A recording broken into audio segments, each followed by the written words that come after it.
श्रीमद् भागवत महात्म्य में आत्मदेव नामक ब्राह्मण अपने ही दुराचारी पुत्र से पीड़ित थे।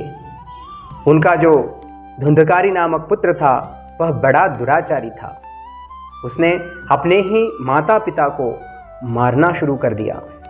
बहुत ही अधर्म को पालन करते हुए कुमार्ग पर चल रहा था और ऐसे ही कुमार्ग पर चलते हुए अपने पिताजी की सारी संपत्ति उसने लूट ली।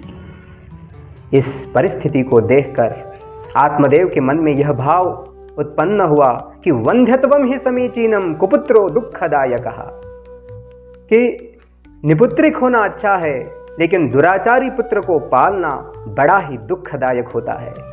इस भाव को प्रकटित करते हुए वो गदगद हुए, रोना शुरू कर दिया और इसी भाव में उन्होंने ठान लिया कि अगर इस सारी दुराचारों से, इस परिस्थिति से अगर मुक्त होना हो तो मेरे पास एक ही मार्ग है, वह मार्ग है आत्महत्या।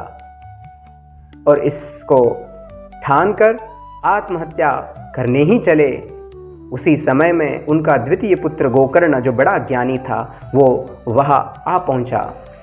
उसने अपने पिताजी के मुख कमलों को देखकर जान लिया और उसने अपने पिताश्री को पूछा, आप इतने पीड़ित महसूस क्यों कर रहे हो?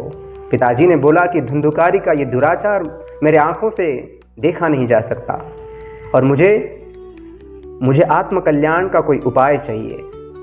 तब गोकर्ण ने कहा कि हे पिताश्री, धर्मं भजस्व सततं त्यजलोक धर्मान सेवस्व साधु पुरुषान् जहि काम तृष्णाम् अन्यस्य दोष गुण चिंतनमाशु मुक्त्वा सेवा कथा रसमहो नितराम पिबत्वम। गोकर्ण बोला कि हे पिताश्री, धर्म का आश्रय लो, साधु संतों की सेवा करो और दूसरों के गुण और दोषों का विचार चर्चा आज ही त्याग दो और साधु संतों की सेवा करते हुए सेवा कथा रसमहो नितराम पिबत्वम, श्री हरि के लीलाओं का वर्णन करने वाली श्रीमद् भागवत कथा का आश्रय लो। उस कथा में रहने वाला जो भक्ति रस है उसी का पान करो, वही आत्मकल्याण का मार्ग है। जय श्री कृष्ण।